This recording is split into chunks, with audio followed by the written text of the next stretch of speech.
In front of me is OPPO A16S, and today I would like to show you how you can switch on or off automatic screen rotation on this OPPO. Begin by accessing Tap menu.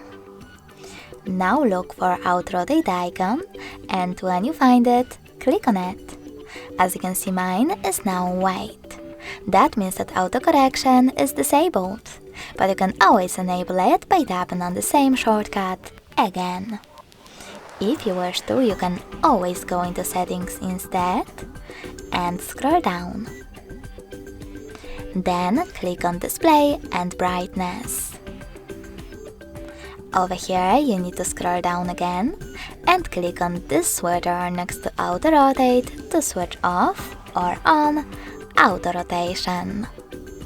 Thanks so much for watching. If you enjoyed this video, smash that like button, comment and subscribe. Bye!